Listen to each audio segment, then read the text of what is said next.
arid deserts of Rajasthan, where the sun scorches the earth by day and the wind howls like a restless spirit by night, there lies a village abandoned yet not forgotten. Kuldhara. From afar, it appears no different than the scattered ruins dotting the golden sands, sun-bleached stones crumbling beneath the relentless sky. But to those who have dared to approach its cracked gates, its hollow lanes and the remnants of once proud homes, it exudes an aura that chills the soul, a silence so profound, so deliberate, that it feels as though the land itself is holding its breath. Long before it was deserted, Kuldhara was a thriving settlement of the Paliwal Brahmins, a community of scholars, merchants, and farmers. Historical records hint at the prosperity that once defined the village. Houses with carved windows and grand courtyards, wells that sparkled with water even during the harshest summers, and streets that hummed with daily life. The villagers were devout, upholding rituals with precision, offering prayers to the sun and the deities, living in harmony with each other and the unforgiving desert around them.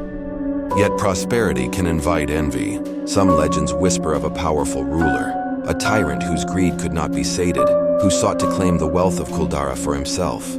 The stories diverge here. Some say he demanded exorbitant taxes, others that he lusted for the beautiful daughters of the village. Whatever the truth, history is united in the outcome. One fateful night in the 1800s, the Paliwal Brahmins vanished. Entire families, livestock, possessions, all abandoned, leaving only dust, wind, and unanswered questions in their wake.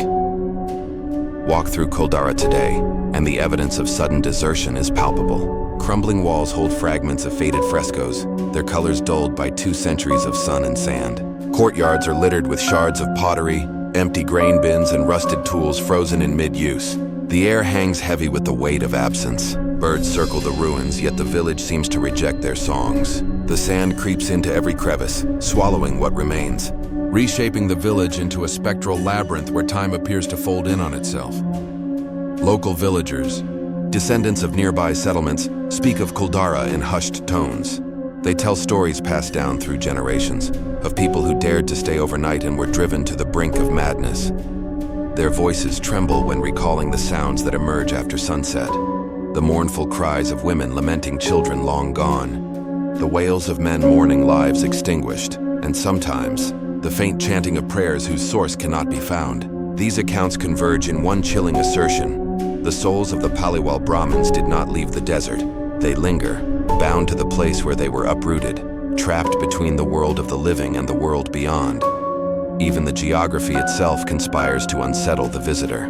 The desert around Kuldhara stretches endlessly, yet the village seems strangely enclosed, as if an invisible barrier isolates it from the rest of the world. Wind sweeps across the dunes with peculiar patterns, sometimes whispering through the ruins like a choir of spirits, carrying faint echoes of footsteps, doors creaking, and the shuffling of garments on empty streets. At night, the moonlight casts distorted shadows that cling to the walls like ephemeral watchers, and any light brought into the village flickers as if touched by some unseen hand.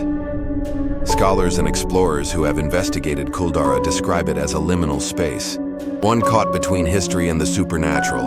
Archaeologists trace the settlement patterns, date the ruins, and reconstruct the lifestyle of the Paliwal Brahmins. They find artifacts that reveal a life steeped in tradition and learning, manuscripts, household tools, even musical instruments. But the deeper they probe, the more inexplicable phenomena they report. Sudden drops in temperature, electronic devices malfunctioning without cause, and the sensation of being observed when no one is near. Many leave the village with a persistent unease, a memory of eyes glimpsed at the corner of vision, shadows moving in impossible directions. Among those who have lingered the longest, there are tales too surreal to be dismissed. Travelers recount hearing the soft strains of a flute or the distant rhythm of a drum, as if a celebration had begun somewhere deep in the heart of the village. Yet when they approach, the streets are empty. Sometimes they swear they see figures dressed in traditional Paliwal attire, moving gracefully across courtyards, vanishing the instant they blink. The more skeptical dismiss these visions as tricks of light, fatigue, or imagination. Yet those who have stayed overnight, and there are few, tell a story that chills the blood. A pervasive feeling that the village itself is alive, watching and unwilling to let them leave unmarked. One night in Kuldhara is enough to unsettle the strongest. The temperature drops sharply, though the desert rarely allows coolness. The wind carries voices when not loud, not immediate, but faint, layered as if multiple generations are murmuring in unison. A visitor may hear the laughter of children, soft and fleeting, the cry of a mother calling out in despair, the clatter of sandals against the stone steps, and the distant tolling of a bell that no one rings. Those who have attempted to record these sounds often find their devices corrupted, playback distorted, filled with static and unidentifiable whispers. But it is not merely auditory phenomena that make Kuldhara infamous. Shadows behave oddly here. They stretch beyond the angles of light, detach from the objects that cast them, and sometimes form human shapes that move independently. Travelers have reported being followed along narrow streets, only to turn and find no one there. Doors creak open in empty houses, windows rattle without wind. Occasionally, the faint scent of sandalwood, incense, or cooking fires, all signs of life, wafts through the air, only to vanish moments later, leaving an even deeper void. Even the ground seems to remember. Footsteps imprint in the sand, then vanish despite no wind or disturbance. Certain houses emit a palpable sense of dread, a vibration that resonates with the chest, the feeling of eyes on the back of the neck, and an almost irresistible compulsion to flee. Yet others experience moments of sorrowful beauty, an inexplicable stillness, the faint sound of chimes, the sensation of being gently touched, as though the village itself were mourning its own loss. Legends intertwine with history here. Some say that the Paliwal Brahmins left a curse. Anyone who attempts to reside in Kuldhara would be haunted by nightmares, plagued with visions of the departed, and forced to witness events they cannot explain. Others claim that the spirits themselves remain restless, not out of malice, but because the sudden departure denied them a natural transition into the afterlife. They are tethered to the land, repeating fragments of their lives, a ritual, a prayer, a mother searching for a child, a husband seeking his wife. Anthropologists and spiritualists alike have documented the village's effect on visitors. Those with heightened sensitivity to energy or spiritual presence often feel a cold touch on the shoulder, hear their name whispered, or glimpse a figure watching them from across the street. Dreams are disturbed. Some awake screaming after imagining themselves among the ruins, forced to relive the night of the Exodus, hearing the cries of the fleeing villagers, the panic, the despair. Yet, paradoxically, Kuldhara draws the curious, the daring, the thrill-seekers. Its notoriety is spread across continents. Tourists come armed with cameras, audio recorders, and flashlights, hoping to capture proof of the supernatural. But many leave changed. Some speak of anxiety that lingers for days, nights filled with restless sleep, sudden tears or laughter with no cause, and an inexplicable longing for a place they never knew but somehow belonged to. And so, Kuldhara exists in two dimensions, as an archaeological site, frozen in time, and as a spiritual nexus alive with echoes of the past. The village is a paradox of desolation and vitality, decay and presence, emptiness and haunting. One can walk its streets by day, feeling only the sun on one's back and the crunch of sand beneath one's feet. But as twilight approaches, the air thickens, shadows lengthen unnaturally, whispers ripple along walls, and the traveler begins to sense what the centuries-old silence is hiding. That Kuldhara's story has never ended, that the souls of its people remain intertwined with the ruins, and that one cannot leave without acknowledging their lingering sorrow. To approach Kuldhara is to confront a threshold between the tangible and the intangible. It is to enter a space where history, memory, and spectral presence converge. The wind carries stories, the stones remember, and the desert preserves secrets. And if one listens closely, one may hear the faintest echo of a child's laughter, the rustle of a sari across a courtyard, or the whispered lament of a family torn from their home. For those who dare, the first step inside Kuldhara is both an invitation and a warning. You are entering a village that belongs no longer to the living. Every wall, every street, every abandoned well holds fragments of life, some joyful, some terrifying. And in the stillness of the desert night, those fragments move, unseen yet unmistakable, urging the visitor to bear witness, to listen, to remember, and perhaps to fear. The sun had long disappeared behind the dunes, leaving Kuldhara shrouded in a bruised twilight. Shadows stretched and merged across the abandoned streets, forming shapes that the mind struggled to define. Even the desert wind had changed, carrying a new cadence, one that resembled whispered syllables more than gusts. Those who had ventured here by day found themselves caught in an unexpected, pervasive stillness as night fell, the silence broken only by distant calls of desert foxes or the occasional rattle of sand shifting along the walls. for the first visitor who dared to remain overnight. Kuldhara transforms from an empty ruin to a living presence. The air grows thick, not with humidity, but with expectation. A tangible pressure that makes every movement deliberate, every sound magnified. Footsteps echo unnaturally, returning to the listener in multiple iterations, as if the village itself were repeating each step. Some nights, the first sensation is subtle, a chill crawling across the neck, the feeling of eyes upon the back of one's head, the brush of a shadow when no one stands near. It starts small, a fleeting flicker of light behind a broken window, a distant laugh that does not belong to the desert winds. The visitor shakes their head, telling themselves it is imagination, yet the moments accumulate. A soft hum, the faint cadence of a ritual song, rises from the ground below. It is neither near nor far. It seems to emanate from the very bones of the village. One hears the rustle of clothing, as if figures in traditional attire are walking unseen along the streets. Occasionally, one glimpses shapes at the periphery, a woman in a sari, a child clutching a small jar, a man bent over a well. Blink, and they vanish, leaving only emptiness and the echo of what was. The first true horror comes with the sound of lamentation, not the mechanical echo of wind through the ruins, but deliberate human cries, soft at first, rising and falling as though reciting a mournful litany. Visitors report hearing names called, names from the past, often of people they do not know. Yet the tone conveys urgency, fear, grief. A cold dread seeps into the bones. Some describe kneeling or clutching the chest, feeling a sorrow that is not theirs, yet intimate as if shared by blood. One traveler, an ethnographer from Delhi, recounted his first night in Kuldhara. I heard them before I saw anything, a chorus of whispers chanting, almost moving through the ruins. I tried to record it, but the device glitched.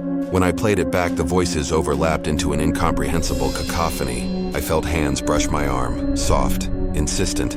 But when I looked, nothing was there. Then I heard a child's laughter directly behind me, and a woman calling for him. The sound carried such longing, such despair, that I could not move, could not even breathe.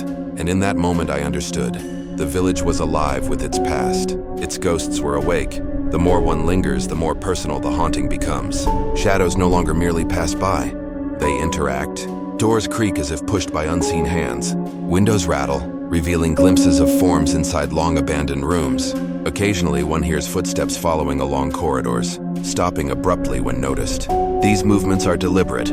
They mimic human behavior, yet always maintain an element of the impossible. A visitor might run from one street to another, thinking to evade whatever watches, only to hear their own footsteps returned in reverse, echoing from where they had been moments ago. Objects move as well, subtly at first. A jar rolls across a stone ledge. A piece of cloth flutters without wind. Fragments of pottery shift, as if the villagers were still performing daily tasks, grinding grain, preparing meals, fetching water.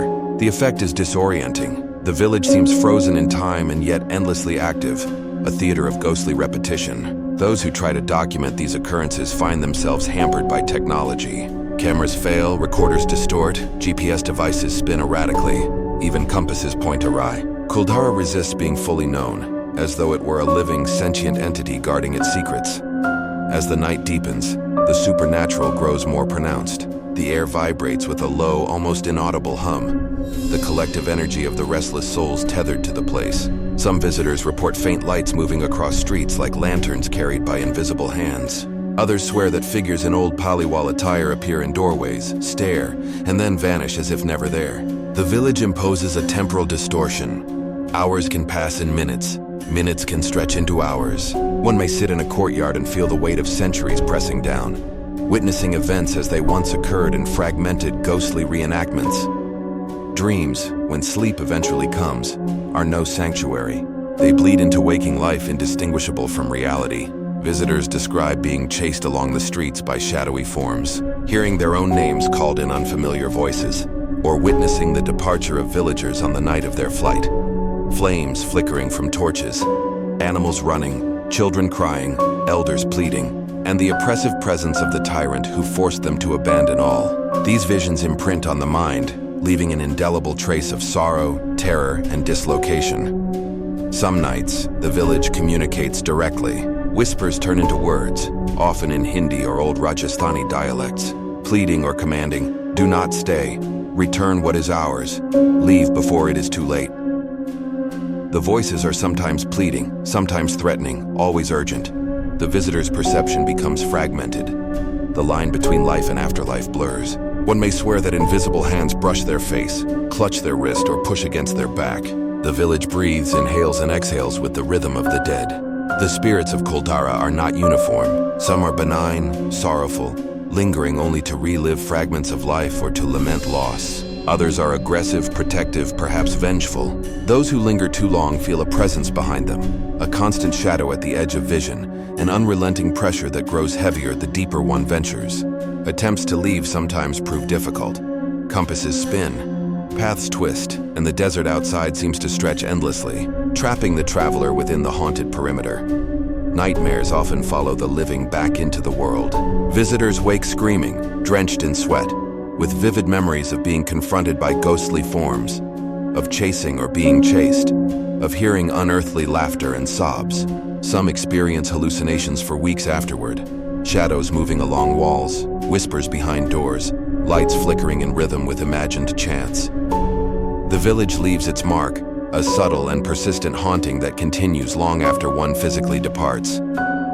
Local legends suggest that the haunting of Kuldhara is a consequence of the abrupt exodus. The Paliwal Brahmins left under duress, abandoning their homes, their families, their land. According to spiritual interpretations, such a violent and sudden separation binds the souls of the departed to the physical realm. Unable to transition, they are trapped, reliving the trauma, attempting to communicate and, in some cases, warning the living not to repeat the mistakes of history. Visitors' fears and anxieties amplify this energy, making the supernatural occurrences more intense. The village's malevolent presence is also said to be tied to objects. Items left behind, such as pottery, manuscripts, tools, or clothing, retain fragments of the soul's memories. Those who touch these objects often experience intense visions or sensations, the feeling of being dragged across stone floors, sudden cold, whispers directly into the ear, or fleeting glimpses of faces in reflective surfaces. Even mere proximity can evoke deep unease, a weight pressing down on the mind and spirit. Psychics and paranormal researchers visiting Kuldhara describe being overwhelmed by layers of energy. Some report sensing dozens of presences simultaneously, families mourning, children playing, elders walking, and a singular malevolent figure, perhaps the tyrant responsible for the abandonment, observing silently. Attempts to communicate with the spirits yield partial success. Cryptic messages, repeated words, and sudden silence. These phenomena reinforce the idea that Kuldhara is not merely haunted. It is a crossroads between the living and the dead, a liminal space where temporal and spiritual laws are fluid. As the night stretches toward dawn, the village's true horror becomes apparent. The spirits begin to merge with the environment itself. Shadows grow long, walls seem to breathe, and the air hums with unearthly resonance. Some visitors report sudden disorientation, streets rearranging themselves, doors leading to different courtyards, wells appearing where none existed, and an overwhelming compulsion to wander deeper into the ruins. Those who resist may hear cries of frustration or warning. Those who comply feel themselves being pulled into a spectral reenactment of the village's last night. By the first light of dawn, many who have stayed overnight emerge pale, trembling, their minds struggling to reconcile reality with the ghostly experiences. Some never speak of the events. Others try to rationalize, attributing it to exhaustion, isolation, or desert mirages. But the imprint of Kuldhara lingers, subtle but persistent. A shadow in the corner of vision, a whisper in an empty room, an unexplainable chill. The village leaves them changed, haunted not only by what they saw but by what they felt. The living residue of grief, fear, and despair. Kuldhara, it seems, exists in cycles of haunting. The spirits replay fragments of their lives, interacting with those who dare intrude. Each visitor contributes their own energy, amplifying the haunting. The village is a living memory of trauma, a spiritual echo that refuses to fade. And though the sun rises over the desert, casting light across the sand, Kuldhara remains timeless, a place where the past is never past, and the dead never truly leave. By the third night, the air in Kuldhara had thickened into something almost tangible, a dense, suffocating presence that clung to the skin, curling into lungs with every breath.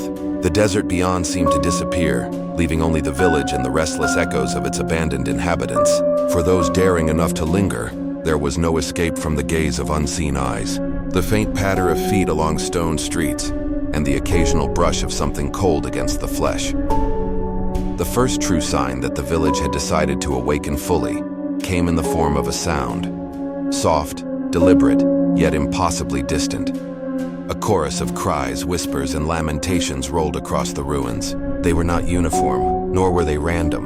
They carried rhythm, cadence, and emotion. Fear, grief, longing, and anger intertwined, creating an oral tapestry that pressed against the mind, demanding recognition.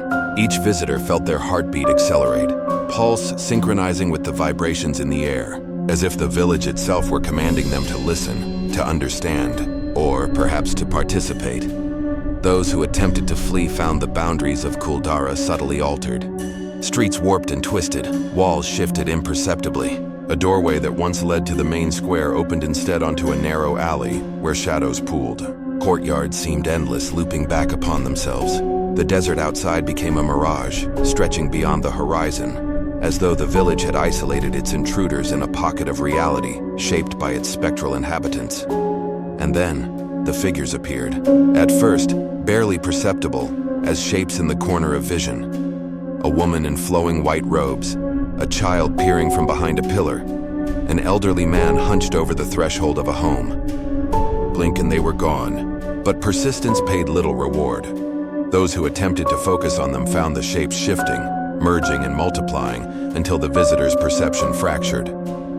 Eyes met eyes, fleeting but with intensity, silent accusations, warnings and pleas, all compressed into a single, agonizing instant. One night, an anthropologist named Raghav, who had stayed longer than any before, felt the full weight of Kuldhara's spiritual force. As he walked the main thoroughfare, the whispers converged into a singular, commanding voice. It spoke in Rajasthani, each word deliberate, syllables like arrows striking the mind.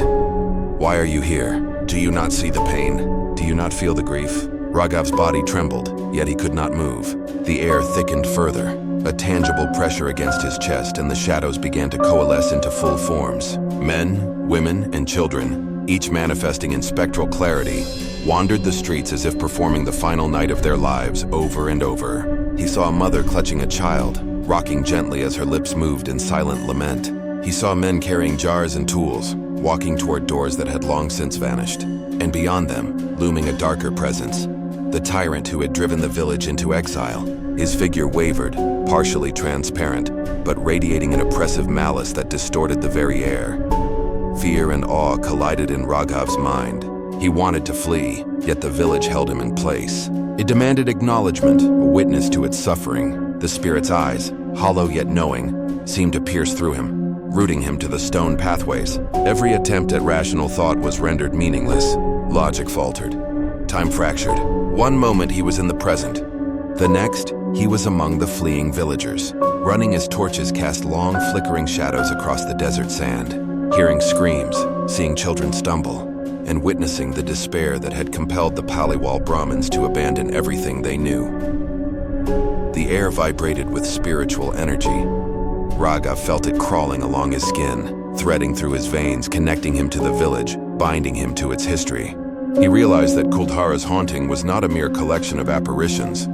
It was an active, conscious force. The spirit sought something: recognition, restitution, release, but also protection of their sorrow. Any intrusion into their space was a negotiation, a perilous engagement with entities whose emotions were frozen in the trauma of abandonment. And then came the vision that shattered the boundary between the living and the dead. In the courtyard of what had once been the village center, a spectral assembly gathered. Villagers of all ages, frozen in mid-action, turned as one toward Raghav. Their mouths opened, but no sound emerged. The tyrant's figure moved to the center, gesturing imperiously. And then, impossibly, all of them began to chant in unison. The sound reverberated in his chest, a low-frequency resonance that felt like it could shatter bones. Words in Rajasthani interlaced with cries, a litany of grief and accusation. You were forced. We were taken! And yet we remain. Raghav collapsed to his knees, clutching his ears, yet the sound penetrated every part of him. He was caught in a nexus of grief, fear, and spiritual outrage, an observer trapped inside the raw memory of trauma itself. As the chant reached its crescendo, shadows peeled away from the walls and streets, swirling around him. They were not malevolent, yet their force was undeniable. They moved with intention, circling him, brushing his skin, whispering unintelligible words. And then a new presence joined, a figure that radiated calm, sorrow, and authority. It was an elder of the Paliwal Brahmins, a scholar perhaps whose gaze seemed to penetrate Raghav's very soul. "You see us," the figure said, voice clearer than the others. "You feel our suffering, you hear our cries, but understand you cannot save us. We are bound by what was done. We linger because the world is blind to the injustice. You, stranger, are now a witness. Bear what you see." Raghav felt a weight descend upon him, a merging of consciousnesses, memories not his own. Fear, panic, abandonment, desperation poured into him. He saw children left behind, elders pleading, men trying to resist the tyrant's will. The night of Exodus repeated endlessly in his mind, a loop of terror and sorrow. His body trembled as he realized that time here was fluid. The living and dead coexisted, intertwining in a spectral tableau. And then the whispering intensified. The spirits pressed closer, the edges of his perception fraying. Some sought his help, others recoiled in accusation. The village demanded acknowledgement of its pain, recognition of its trauma, a promise that the story would not be forgotten. And amid the chaos, the tyrant's figure advanced, radiating wrath, distorting shadows, bending light, a malevolent force that threatened to overwhelm the living. Raghav felt himself drawn into a corridor of shadows, moving toward a well at the village center. The spirits surged around him, whispering words of warning. "Leave. Stay. Bear witness. Beware." The experience was no longer auditory alone. It was tactile, emotional, spiritual. The village was alive in a way that defied understanding. It breathed, pulsated, and reached out with a consciousness rooted in centuries of pain and injustice. Time became incomprehensible. The chanting, the whispers, the shadows, and the visions of fleeing villagers all converged in an overwhelming crescendo. Raghav could no longer distinguish between himself, the living, and the dead. He saw through the eyes of the departed, felt their anguish, heard their cries, experienced their flight. And then at the climax, silence descended. Sudden, oppressive, absolute. In that silence, the village seemed to regard him. He understood that the spirits had shown him everything, that they had drawn him into their eternal memory. He was no longer an intruder. He was a participant in the haunting, forever linked to Kuldhara. The tyrant's figure dissolved into the night, leaving only the collective presence of the villagers, sorrowful, watchful, eternal. By the time dawn approached, Raghav stumbled to the village boundary, trembling, exhausted, and forever changed. Kuldhara had revealed its truth, its pain, and its fury. The spiritual climax was complete, but its echoes would not fade.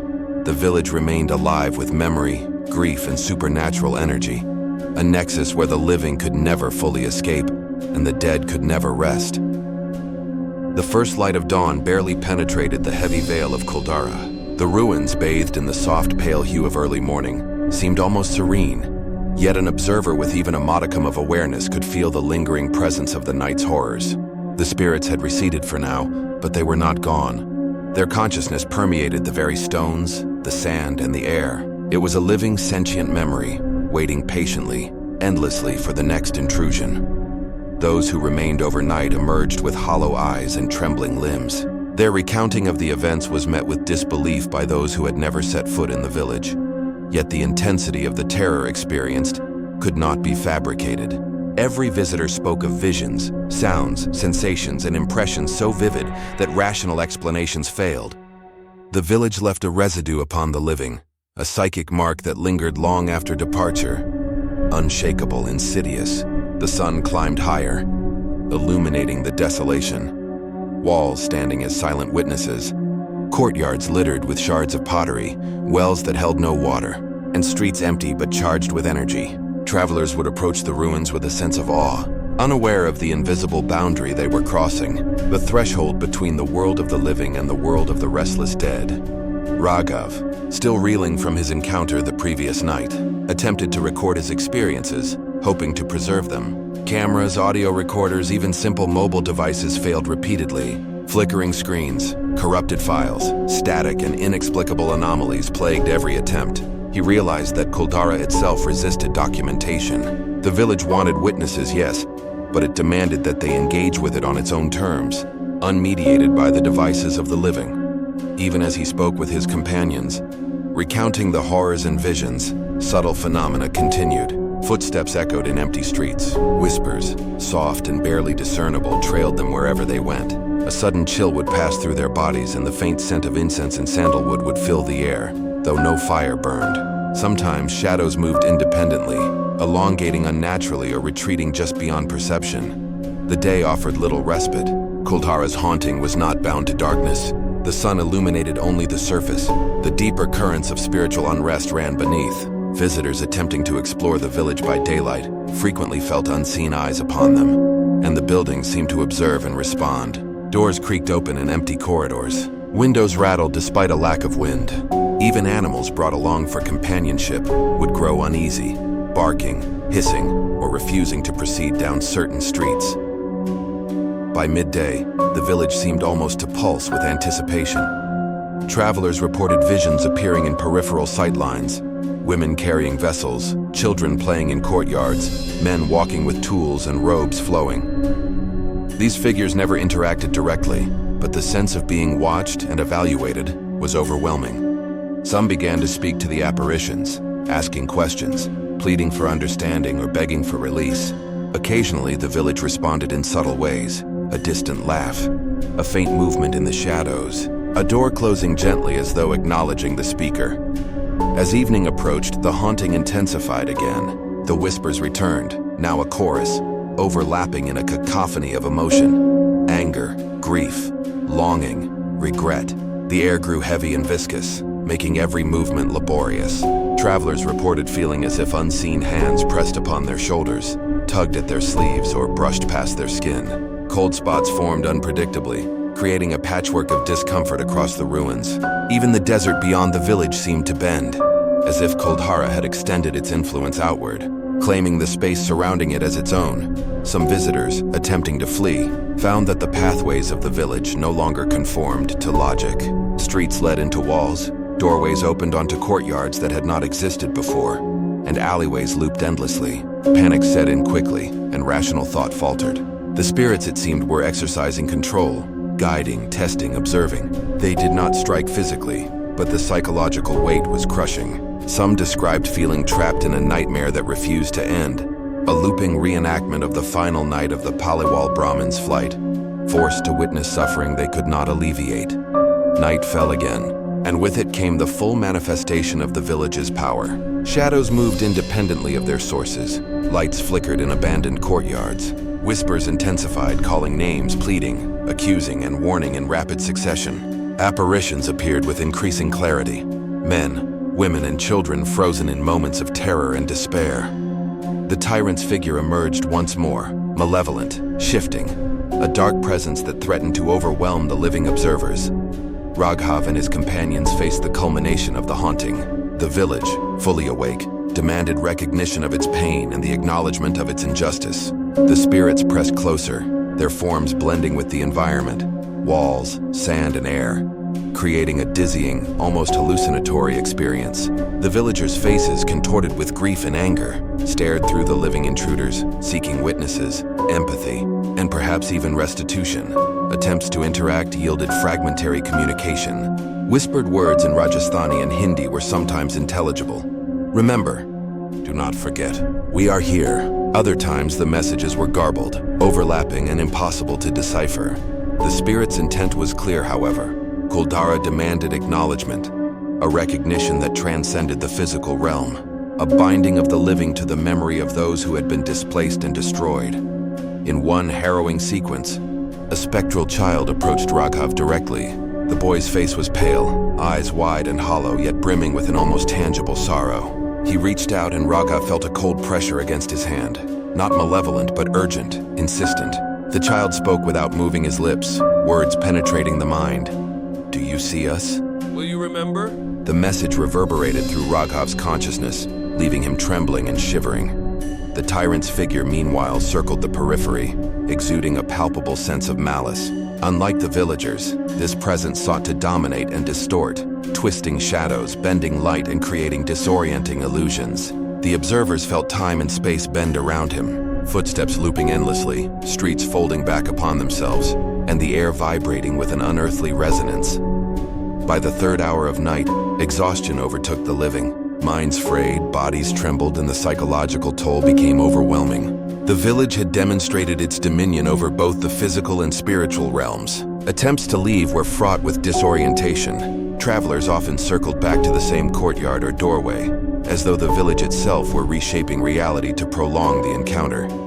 And then, just as suddenly as it had escalated, the intensity waned. The shadows receded, whispers dimmed, and the malevolent presence withdrew to the far reaches of the village. The air lightened, though it remained thick with residual energy.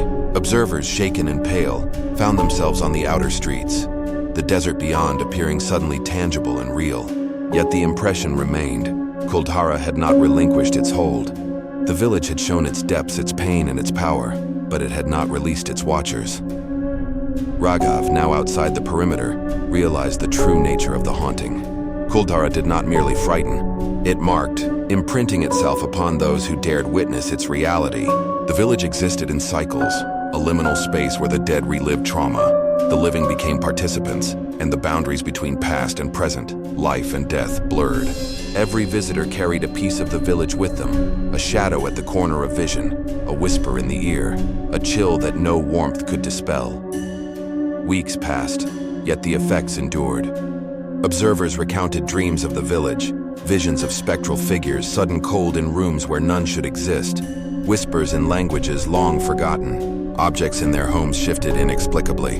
Doors creaked, lights flickered, and shadows moved against the logic of the environment. Kuldhara had extended its presence beyond its physical boundaries, binding memory and spirit to those who had engaged with it.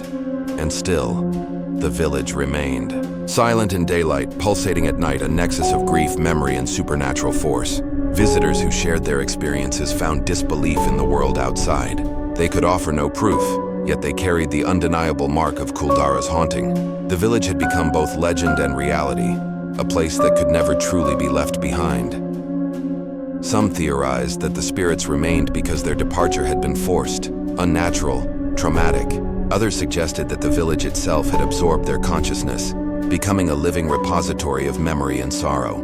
No one could explain the mechanics. Rationality faltered under the weight of the evidence, the experiences, and the lingering dread. As the sun set each day, Kuldhara seemed to breathe again, waiting, observing, reaching. Its history, its sorrow, and its presence remained, a timeless warning and a terrifying invitation. The village was no longer just ruins. It was a sentient, restless entity, a place where the past never truly ended, where the living could never fully depart, and where the dead refused release. And so, the legend persists. Travelers continue to come, drawn by curiosity, thrill, or disbelief, only to be confronted by the village's relentless memory. Shadows shift, whispers rise, and unseen eyes watch. Kuldhara does not offer closure, only the understanding that some places, some histories, some spirits, and cannot be forgotten, cannot be escaped, and will always demand acknowledgement. The final terror is this. Once you have entered Kuldhara, its presence lingers quietly and persistently, in the mind, in the body, and in the spirit. There is no ending, no resolution, only the ever-present certainty that the village waits, watching, whispering, remembering, and perhaps one day, it will call you back into the shadows, into the echoes, into the eternal night of Kuldhara.